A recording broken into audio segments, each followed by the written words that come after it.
Okay, this is a General Electric Hotpoint Porta-Cool window air conditioner, 5,000 BTU, with spine thin coils, and we're gonna clean this out. It's been sitting outside on my porch for the past few years probably, and good need of a cleaning, as you can see. Oh, the filter is relatively clean, but it's just been sitting out here, and I know it had a bee's nest in it, in the outside half of it anyway, and unfortunately the one side of the curtain on here broke, so I'm gonna have to see if I can do something about that. But otherwise, we're gonna tear it apart and clean it out and see what we can do here. Okay, so as we can see, we've got the front cover off here, and take a look at the data plate on it, or data sticker. And we still have the service paper in here. Whoops.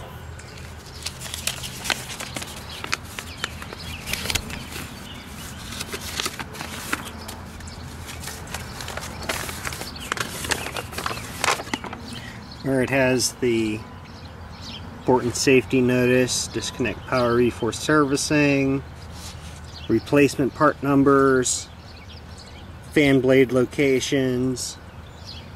Let's see what else we got. Rated voltage, temperature check data, differential check data, compressor wiring, and then a main wiring diagram. It's a little windy here. And fan motor wiring, compressor wiring, selector switch schematic, and testing the thermostat and the switch. Okay, so we're going to put that off to the side so it doesn't get soaked while we're cleaning it, and we're going to start dismantling. Take the knobs off first, and the cover plate just kind of fell off there, so we'll throw that over there with that. And now we'll start taking it apart. As you can see, it's kind of loose already, because some of the screws have already worked themselves loose over the years, and so it shouldn't be too hard to get this apart. There's a couple screws here and one over here, 3 down along the bottom there, and I believe that should be it to get the front cover off. Okay, so we have the inside cover off, and as a matter of fact, those 3 top screws that I pointed out weren't even there anymore. Only the lower 3 screws were all that was holding the cover on. So here you see the evaporator coils, and inside of the cover is not too bad, but you can see the condensate pan is kind of crusty.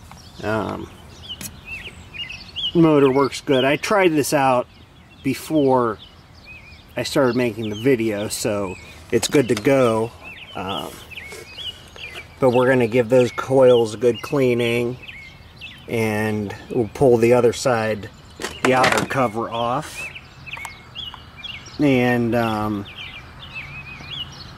yeah, so we're going to do that.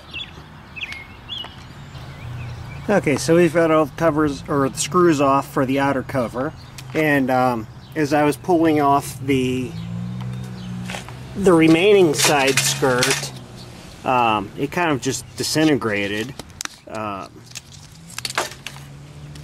as you can see, it just clips on there, so I'm going to have to figure something out to replace those.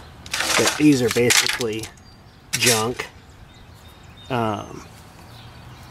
So let's get this cover off here.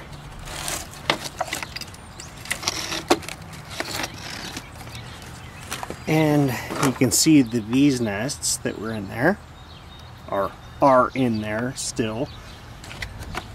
This is going to need a fairly good cleaning. That's the evaporator coil.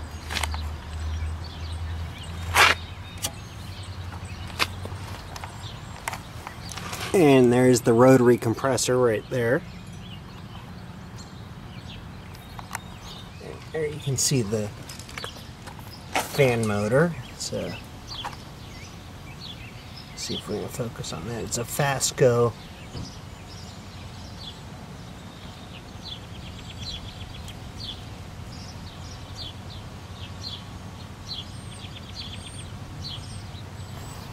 All right.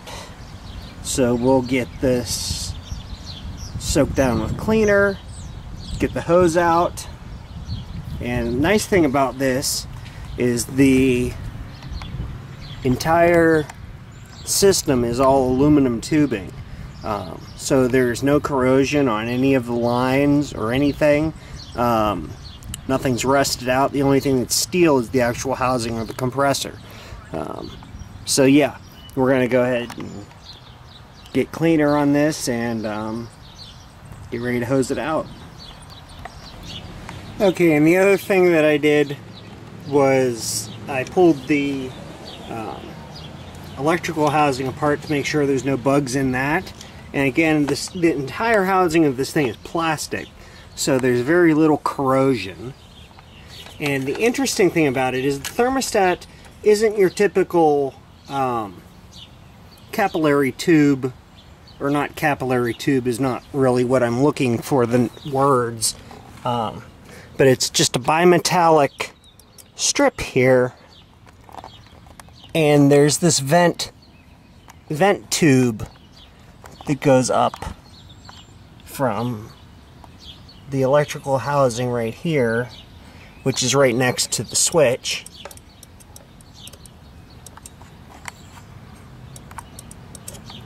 And goes up to there, which again we're gonna flush that out, make sure there's nothing clogged in that. And as you can see, there's a few dead stink bug remains down in there.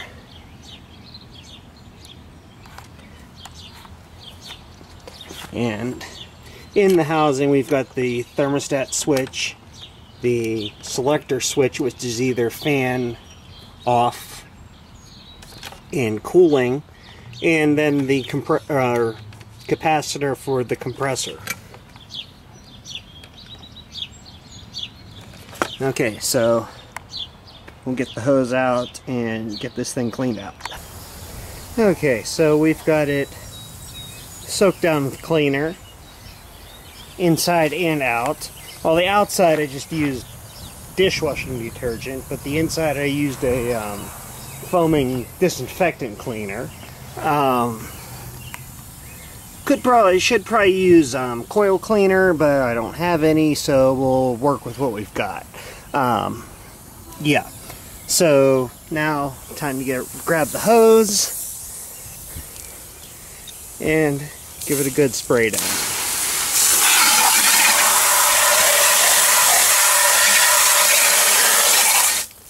Another thing you can also notice, I've wrapped the electrical in a plastic bag to protect it a bit.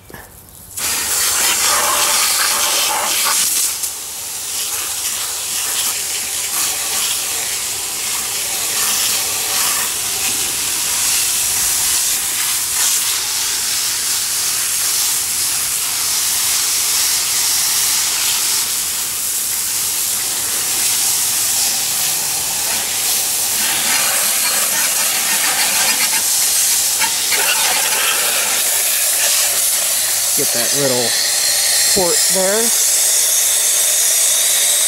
Make sure that's all cleaned out. Inside of the electrical housing.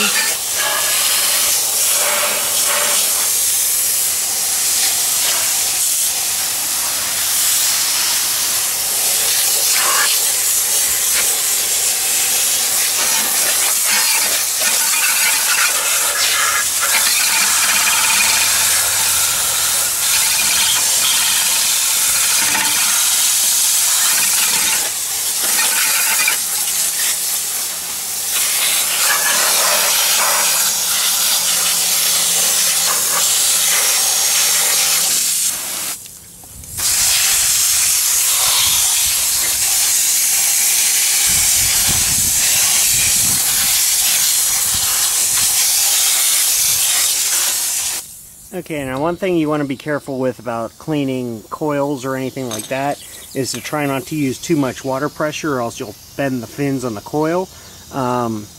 With these spine thin coils, there's less, I mean, they were fairly bent up to begin with, and there's less of a chance of damage if they do get bent. But still better safe than sorry. So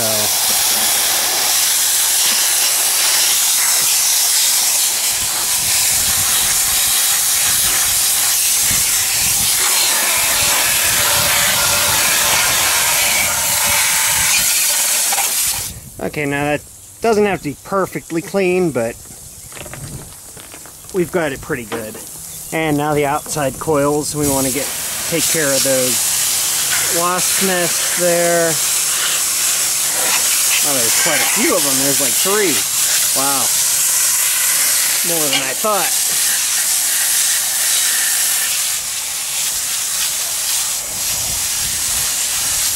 Yeah, as you can see, the spine fin coils don't really bend or deform when you hit them with a blast of water.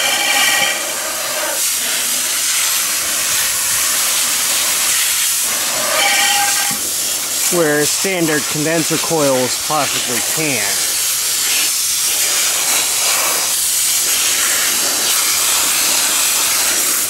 Okay, now let's get those nests out of there. Okay, so got the coils cleaned and the interior cleaned. And as you can see, the coils aren't even held in place, they just sit there. And same as with the front one. So yeah, and the other thing, I went and I took the and cleaned the outer and inner housings. The outer housing I wasn't too concerned about getting it perfect. I just hosed that off pretty much. The interior one I sprayed with disinfectant cleaner again, as well as the filter and the interior grill. But we're going to let those dry off for a while and we'll put it back together and try it out. Okay, one more thing before I go ahead and put this thing back together. Is I feel that the compressor mountings are quite, how should I say, interesting how it's mounted. Most compressors are just mounted on the base plate, whereas this one has 2, you can kind of see there, it's a kind of an oval shaped shock absorber mounting there, and then it has a mount on the top, and that's it. So that the compressor kind of floats instead of sitting on bushings. So anyway, let's get this thing back together and try it out. Okay, so we're here in my back room and we've got the Porta-Cool installed.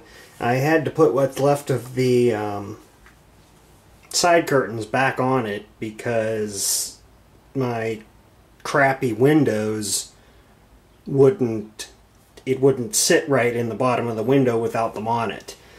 So they're going to be there until I can figure out something else to replace them with, but for the time being I'm just going to end up taping around the unit to block the air.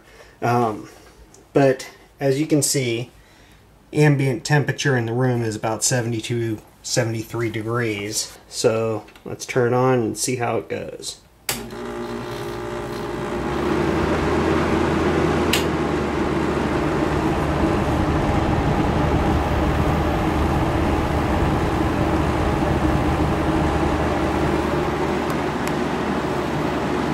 And we'll let it run for a while and be back in a minute. Okay, so we've been running for a few minutes here. It gave me enough time to slap some tape on the sides real quick to keep the air out.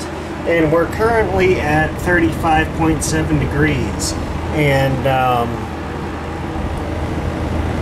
still dropping, I believe. It was dropping anyway. Oh, we're getting a little warmer now. But, so, seems to be working pretty good. And it's a cool day out there right now. But the real test will come whenever it's like a 95, 100 degree day outside. But there we have it, General Electric Hotpoint Porta-Cool 5000 BTU window air conditioner.